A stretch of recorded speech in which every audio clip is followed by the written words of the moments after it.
Latest எபிசோடுகளை விளம்பரங்களே இல்லாமல் காணுங்கள்.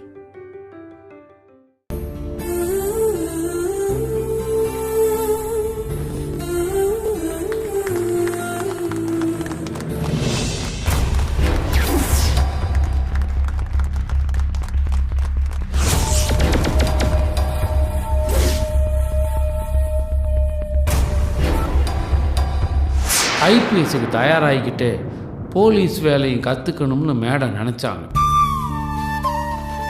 என் ஸ்டேஷனில் தான் முத இவங்க கான்ஸ்டபிளாக சேர்ந்தாங்க. இவங்க தான் என்னோடய கடைசி பொண்ணுன்னு சத்தியமாக எனக்கு தெரியாது.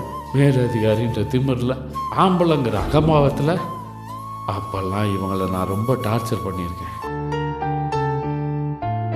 எத்தனையோ தடவை அட வச்சு வேடிக்கை பார்த்துருக்கேன். இவங்க ஐபிஎஸ் ஆகிடவே கூடாதுங்கிறதுக்காக நான் நிறைய சதியெல்லாம் செஞ்சுருக்கேன். மயில் இருந்த இடத்துல வேறு யாராவது இருந்திருந்தால் என்னோடய டார்ச்சர் தாங்காமல் எப்பயோ ஓடி போயிருப்பாங்க. ஆனால் மேடம் எல்லாத்தையும் பொறுமையாக தாங்கிக்கிட்டு கொஞ்சம் கொஞ்சமாக என்னை மனுஷனாக மாற்றினாங்க. எனக்குள்ளே இருந்த ஆம்பளைங்கிற திமிரை அழித்து என்னை தரையில் நடக்க வச்சாங்க. இன்றைக்கி தங்கமயில் ஐபிஎஸ்ங்கிற பெருமையை எனக்கு தேடி கொடுத்துருக்காங்க. ஆனால் அதுக்காக இவங்களுக்கு நான் நன்றியெல்லாம் சொல்ல போகிறதில்லை. நான் இன்ஸ்பெக்டராகவே இருந்து கொஞ்ச நாளில் ரிட்டையர்ட் ஆக போகிறேன். ஆனால் மேடம் இப்போவே எனக்கு மேலதிகாரியாக வந்துட்டாங்க. அது எனக்கு ரொம்ப பெருமை தான், ரொம்ப ரொம்ப சந்தோஷம்தான். ஆர்வமும் முயற்சியும் உழைப்பும் இருந்தா யார் வேணா எந்த உயரத்தையும் எட்ட முடியுங்கிறதுக்கு மயில் மேடம் ஒரு உதாரணம். ஆனால் ஒரு மனுஷனோட வாழ்க்கையை தலைகீழாக புரட்டி போடுறதுங்கிறது எல்லாராலையும் முடிகிற விஷயம் இல்லை. மயில் மேடம் அதை தான் சாதிச்சிருக்காங்க. இப்படி ஒரு வாழ்க்கை இருக்குன்னு எனக்கு அடையாளம் காட்டின என் பொண்ணுக்கு நான் நன்றியை சொல்லிக்கிறேன். அவங்க ஐபிஎஸ் ஆகி என்னை ஜெயிச்சிட்டாங்கன்னு சொல்கிறத விட என்னை மனுஷனாக மாற்றி ஜெயிச்சிட்டாங்கன்னு சொல்கிறது தான் பொருத்தமாக இருக்கும். ரொம்ப நன்றி மேடம். எல்லாருக்கும் நன்றி.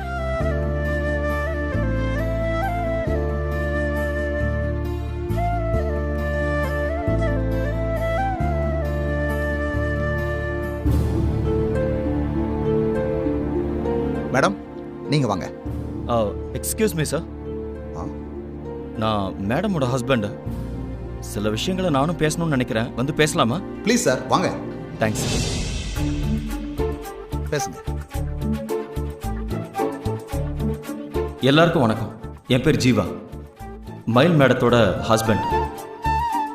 நான் ஒரு பணக்கார குடும்பத்தில் பிறந்தவன். 100 கோடி சொத்துக்கு சொந்தக்காரன். மேடத்தோட கேரக்டர் பிடிச்சி நான் அவங்கள லவ் பண்ண ஆரம்பித்தேன். மேடம் கஷ்டப்பட்டு போராடி தான் ஐபிஎஸ் ஆகணும். ஆனால் கோடீஸ்வரன் வீட்டு மருமகங்கிற வாய்ப்பு தானாக அவங்கள தேடி வந்துச்சு. அவங்க இடத்துல வேறு யாராக இருந்திருந்தாலும் என் காதலை ஏற்றுக்கிட்டு அவங்க கனவு வேண்டான்னு தூக்கி எறிஞ்சிருப்பாங்க. மேடத்துக்கு என் மேலே காதல் இருந்தாலும் அவங்களோட கனவு தான் முக்கியம்னு தெளிவாக இருந்தாங்க. எவ்வளோ ஸ்ட்ராங்கான ஆளாக இருந்தாலும் காதலுங்கிற போதை நம்மளை தடமாறவும் வச்சிரும். ஆனால் மேடம் அதுக்கு என்றைக்கும் இடம் கொடுக்கவே இல்லை. என் சொத்து எல்லாத்தையும் உதறி தள்ளிட்டு மேடம்க்கு நான் ஆதரவாக இருந்தேன். மேடம் ஐபிஎஸ் ஆகிறதுக்கு என்னால் என்னெல்லாம் முடியுமோ அது எல்லாத்தையும் நான் செஞ்சேன். சூழ்நிலை எதையுமே புரிஞ்சிக்காம நான் அவங்களுக்கு கட்டாயத்தாலி கட்டினேன். அவங்க முதல்ல கோவப்பட்டாலும் காலப்போக்கில் அவங்களும் அதை ஏற்றுக்கிட்டாங்க.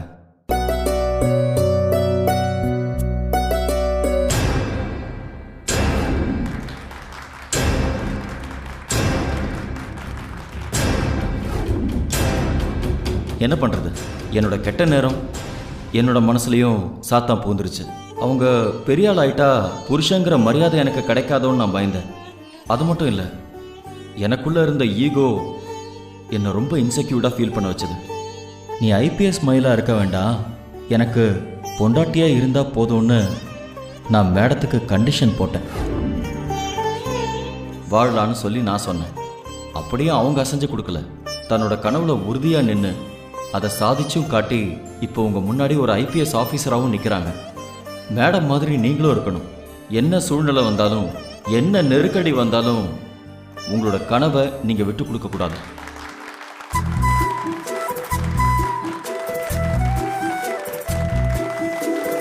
இது வரைக்கும் நான் செஞ்ச தப்புக்கெல்லாம் இந்த சந்தர்ப்பத்தில் நான் மயில்கிட்ட மன்னிப்பு கேட்டுக்கிறேன். இதே மேடையில் ஆம்பளைங்களுக்கு ஒரு வேண்டுகோளும் வைக்கிறேன். நமக்கு பொண்டாட்டியாக வர்றவங்க அவங்க விருப்பப்படி அவங்க வாழட்டுமே. அவங்க நினச்சதை அவங்க சாதிக்கட்டும். அதுக்கு சப்போர்ட் பண்ணலன்னா கூட பரவாயில்ல. ஆனால் அதுக்கு ஒரு தடையாக மட்டும் எப்போவுமே இருக்காதீங்க. பொண்ணுங்க அவங்க விருப்பப்படி வாழ்கிறது அவங்களோட உரிமை.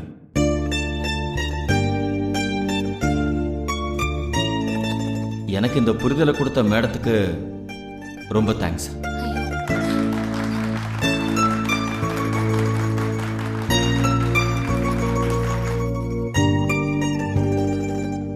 நீங்க வாங்க மேடம்.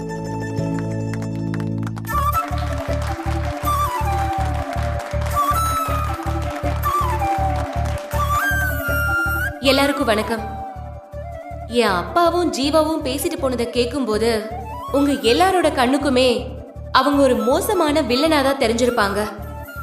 ஆனா உண்மை அது இல்ல. இன்னைக்கு நான் உங்க முன்னால நின்னுட்டு இருக்கேன்னா அதுல என் அப்பாவுக்கும் ஜீவாவுக்கும் தான் ரொம்ப முக்கியமான பங்கு இருக்கு. தேவைப்படுறப்ப எனக்கு பண உதவி செஞ்சதுல இருந்து ஃப்ரீ கோச்சிங் ஏற்பாடு செஞ்சது, எக்ஸாம் எழுத என்னை கூட்டிட்டு போனதுன்னு ஜீவா எனக்கு நிறைய செஞ்சிருக்காரு. என்ன ஐபிஎஸ் ட்ரைனிங் போக விடக்கூடாதுன்னு என் மேல ஒரு பொய்யான கொலைகேச போட்டாங்க. சரியான நேரத்துல நான் நிரபராதின்னு நிரூபிச்சு என்னை வெளியே கொண்டு வந்து ட்ரைனிங்க்கு என்னை அனுப்பி வச்சது எல்லாமே என்னோட அப்பா தான். ஆக்சுவலி இவங்க 2 பேரும் இல்லைன்னா நான் இப்ப இந்த போஸ்டிங்ல இருக்கவே முடியாது. அந்த அமைச்சரோட பையனை அரெஸ்ட் பண்ணிருக்கவும் முடியாது. சோ இன்னைக்கு நீங்க எல்லாருமே நிம்மதியா இருக்கீங்கன்னா அதுக்கு என் அப்பாவும் ஜீவாவும் தான் மிக முக்கியமான ஒரு காரணம்.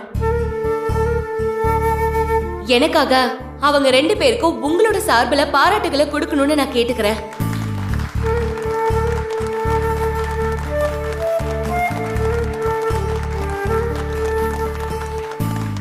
Thank you, thank you so much. அவங்க மேல இருக்கிற பாசத்தால நான் அவங்கள விட்டு கொடுக்காம பேசுறதா நீங்க நினைக்காதீங்க. அவங்க தப்பு செஞ்சாங்கங்கறத நான் மறுக்கல. ஆனா அந்த தப்பு கூட என் கனவை அடையறதுக்கு எனக்கு ஒரு தூண்டுகோலா இருந்ததுன்னு தான் சொல்லணும். அப்பா மட்டும் என்ன அன்னைக்கு தூக்கி எறிய சொல்லலனா அம்மாவுக்கு என்ன ஐபிஎஸ் ஆக்கணுங்கிற வெறி வந்திருக்காது. அம்மாவுக்கு அப்பா மேல இருந்த கோவம் தான் ஒரு வைராக்கியமா மாறி என்ன இன்னைக்கு இந்த மாதிரி ஒரு இடத்துக்கு கொண்டு வந்து நிறுத்திருக்கு. ஜீவா எனக்கு போட்ட கண்டிஷன் தான் என் கனவை நோக்கி நான் இன்னும் தீவிரமா ஓடணுங்கிற வேகத்தையும் ஒரு உற்சாகத்தையும் எனக்கு கொடுத்துச்சு. அப்படி பார்த்தா அவங்க செஞ்ச தப்பு கூட எனக்கு சாதகமா தான் முடிஞ்சது. அவங்களுக்கு இந்த நேரத்துல என்னோட மனமார்ந்த நன்றிகளை தெரிவிச்சுக்கிறேன். அமைச்சரோட பையன் ஒரு கிரிமினல். ஒரு எஸ்பியா நான் அவனை அரெஸ்ட் பண்ணது என்னோட கடமை. அந்த கடமையை செஞ்சதுக்கு பாராட்டு விழாலாம் வேண்டான்னு தான் நான் சொன்னேன். ஆனா என்னோட வெற்றி கதை உங்க எல்லாருக்குமே ஒரு பாடமா இருக்கும்னு என்னை பார்க்க வந்த உங்களோட ப்ரொஃபசர் சொன்னாங்க. ஆனா நான் இங்க சொல்ல வேண்டியது என்னோட கதையே இல்ல, என்னோட அம்மாவோட கதைய. அவங்களுக்கு வந்த சோதனைகளும் கஷ்டமும் இந்த உலகத்துல வேற யாருக்குமே வந்திருக்காது. கையில 2 பெண் குழந்தை, 3ஆவதா நானும் பிறந்திருக்கேன். அன்னைக்கு அம்மா எனக்காக அந்த வாழ்க்கை வேண்டான்னு உதறி தள்ளிட்டு ஏற்காடுக்கு தனி ஆளா வந்தாங்க. 3 பெண் குழந்தைங்க, ஆண் துணை கூட இல்ல. வருமானத்துக்கு அப்ப அவங்களுக்கு வழியுமே இல்ல. எந்த உறவுகளுமே இல்லாத ஒரு புது இடம் அது. எவ்வளவு தைரியமான ஆளா இருந்தாலும் இப்படி ஒரு சூழ்நிலைய சமாளிச்சிருக்கவே முடியாது. சொல்ல போனா தற்கொலை செஞ்சுக்கிட்டு தன்னோட வாழ்க்கையவே கூட அவங்க முடிச்சிருந்திருப்பாங்க. இப்படி ஒரு வாழ்க்கை தனக்கு தேவையான அம்மாவும் ஒரே ஒரு நொடி யோசிச்சிருந்தா கூட போதும். எங்க எல்லாரோட வாழ்க்கையுமே அப்பவே மண்ணோட மண்ணா போயிருக்கும்.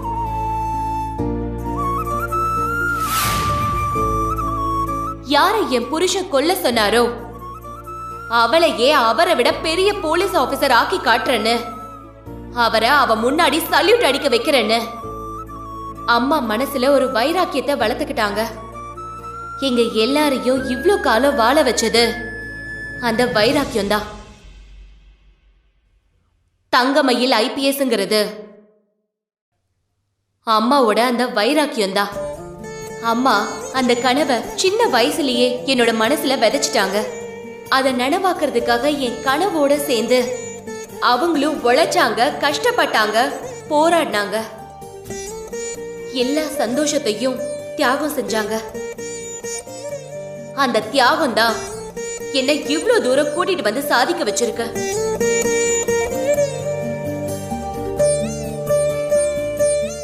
சுருக்கமா சொல்லணும்னா இது எதுவுமே என்னோட வெற்றி இல்ல, என் அம்மாவோட வெற்றி.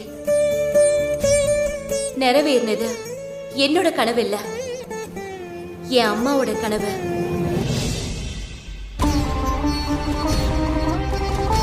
IPSங்கிற இந்த பெருமைக்கு தகுதியானவங்க என் அம்மா தான்.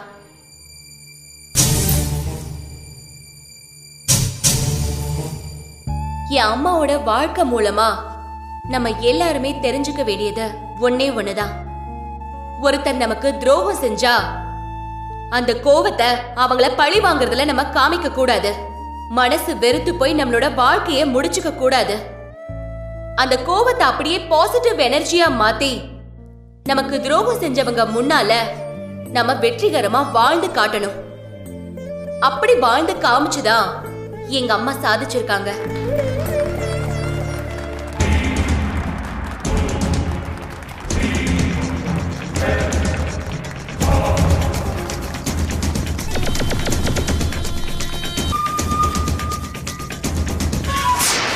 இதுதான் உங்களோட இலக்குன்னு நீங்க முடிவு பண்ணிட்டீங்கன்னா அதை நோக்கி நீங்க ஓடிக்கிட்டே இருங்க. வழியில உங்க ஓட்டத்தை தடுக்கிற மாதிரி நிறைய பிரச்சனைகள் வரும். உங்களோட நெருக்கமான உறவே உங்களுக்கு தடைகளா மாறலாம். ஆனா நம்ம கனவு நியாயமா இருக்குன்னா புருஷன் அப்பான்னு எந்த உறவுகளையுமே நம்ம பார்க்க கூடாது. கனவுகளை நிறைவேற்றுறது மட்டும்தான் நம்மளோட முதல் கடமையா இருக்கணும். அதை யாருக்காகவும் எந்த காரணத்துக்காகவும் நம்ம விட்டு கொடுக்கவே கூடாது. அப்படி விட்டு கொடுக்காம இருந்ததுனாலதான் இன்னைக்கு நான் சாதிச்சிருக்கேன். நீங்களும் அதே மாதிரி சாதிக்கணும்.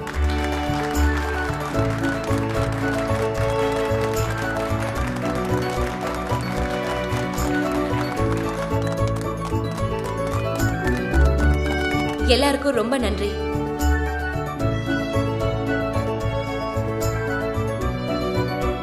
இப்ப தங்கமயில் மேடத்துக்கு ஒரு மெமண்டோ கொடுக்குற நேரம்.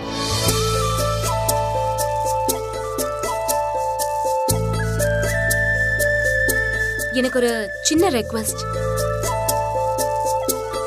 நீங்க என்ன பாராட்டி கொடுக்கிற இந்த ஷீல்ட உங்க எல்லார் முன்னாடியும் நான் என் அம்மாவோட சேர்ந்து வாங்கணும்னு ஆசைப்படுறேன். Sure madam. Thank you sir, thank you so much. அம்மா நீங்க மேடைக்கு வாங்க. அதெல்லாம் வேண்டாம், நான் இங்கே இருக்கேன். அம்மா நான் ஜெயிச்சதுக்கு பின்னால யார் இருக்காங்கன்னு நான் இந்த உலகத்துக்கு காட்டணும். தயவு செஞ்சு எனக்காக மேடைக்கு வாங்கம்மா ப்ளீஸ். சுஷீலா, அதான் மயிலு தானே கூப்பிடுது, போ.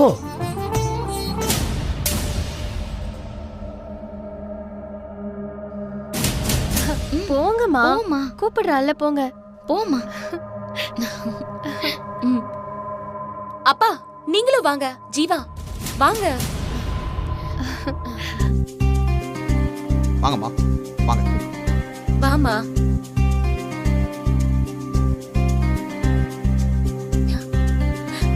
வாமா.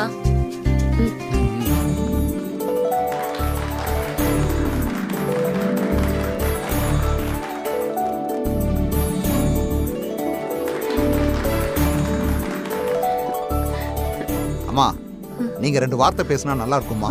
போ ஜீவா. ஐயோ வாங்க. நான் என்னன்னு பேசுறது? உன் மனசுல என்ன படுதோ அத பேசு. போமா போ. வாங்க பேசுங்க.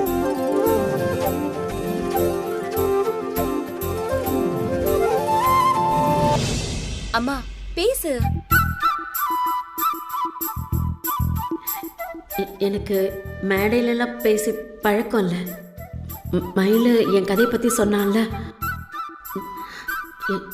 என் புருஷன் அன்னைக்கு அப்படி ஒரு நெருக்கடி கொடுத்ததும் நான் ஒரு நிமிஷம் கூட யோசிக்கவே இல்லை. அவரும் வேண்டாம், அவரோட வாழற வாழ்க்கையும் வேண்டான்னு முடிவு பண்ணி என் பொண்ணுங்களை கூப்பிட்டுக்கிட்டு கிளம்பிட்டேன். அன்னைக்கு என் மனசுல 2 விஷயம்தான் இருந்துச்சு. கடவுள் நமக்கு இப்படி ஒரு அழகான குழந்தைய கொடுத்துருக்கானேன்னு சந்தோஷப்படணுமே தவிர அது ஆம்பளை பிள்ளையா பொம்பளை பிள்ளையான்னு பார்க்க கூடாதுல்ல.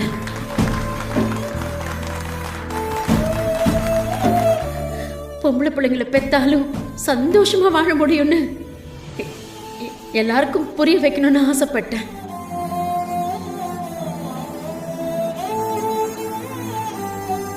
காலங்காலமா ஆம்பளைங்களை சார்ந்துதான் பொண்ணுங்க இருந்துட்டு இருக்காங்க. அதனால புருஷன் என்ன சொன்னாலும் நம்ம கேட்டுக்கணும் அப்படிங்கிற சூழ்நிலையிலேயே இருக்கும். நானும் என் புருஷனையே நம்பி இருந்ததுனாலதான் அவர் அன்னைக்கு என்கிட்ட அப்படி ஒரு கண்டிஷனை போட்டாரு. நான் அவர் கையை நம்பி இருந்ததுனாலதான் அவர் சொன்னது தப்பா இருந்தா கூட நான் ஏத்துக்க வேண்டிய நிலைமையில இருந்தேன். நான் அன்னைக்கு அந்த விதியை மாத்தி எழுதணும்னு ஆசைப்பட்டேன். ஒரு பொம்பளை நினைச்சா யாரையுமே சார்ந்திருக்காம யாரோட துணையும் இல்லாம நம்மளால வாழ முடியும்னு நிரூபிக்கணும்னு நினைச்சேன். எனக்குள்ளேயே அன்னைக்கு ஒரு சபதம் எடுத்துக்கிட்டேன். என் பொண்ணோட ஆதரவோட நான் அதை ஜெயிச்சிட்டேன்னு நம்புறேன். ஆனா நம்மள பெத்தவங்களோட கனவை அவங்க கனவா சுமந்துக்கிட்டு நிறைவேற்றி காட்டுறது இந்த மாதிரி பிள்ளைங்க தான். அந்த கனவு கண்டது நானாவே இருந்தாலும் அதுக்காக இவ்வளவு போராடி சாதிச்சது என் பொண்ணுதான். இதுக்கான மொத்த பெருமையும் அவளதான் சேரணும்.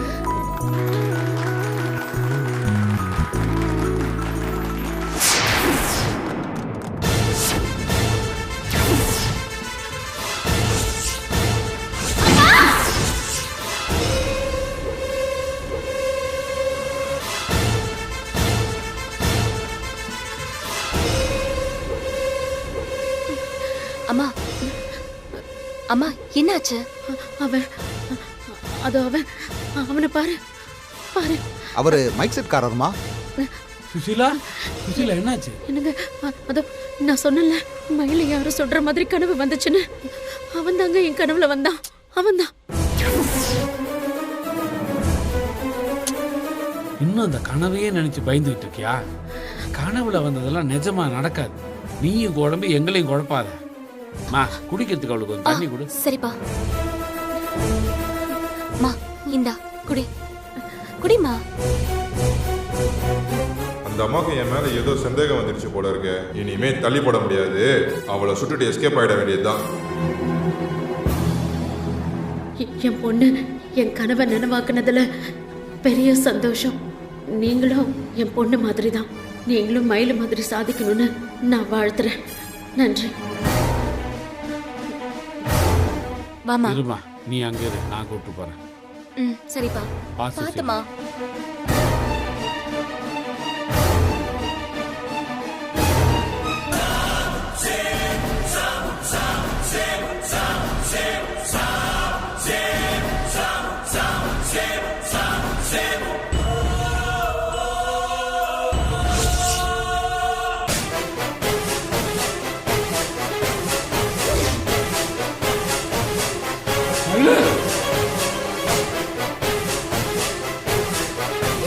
மயிலு!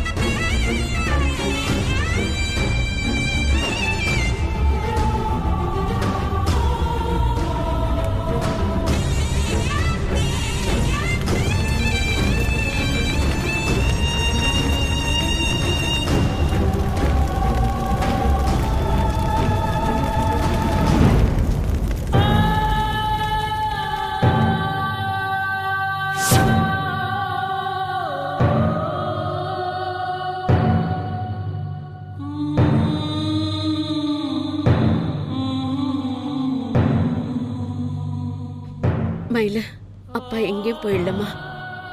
இந்த வீட்டுல நம்ம கூடவே தான் இருக்காரு. அவர் தெய்வமா இருந்து இனிமே உன்னை வழி நடத்துவாரு. மயிலு, சாதாரண கான்ஸ்டபிளாக வேலைக்கு சேர்ந்த நீ இன்னைக்கு ஐபிஎஸ் ஆகிட்ட.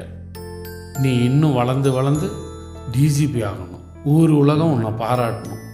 உன்னை மாதிரி ஐபிஎஸ் ஆகணும்னு கனவு காண்ற எல்லாருக்கும் உன்னை உதாரணமாக காட்டி பேசுகிற அளவுக்கு நீ வளரணும். இதுதாம்மா இந்த அப்பனோட ஆசை.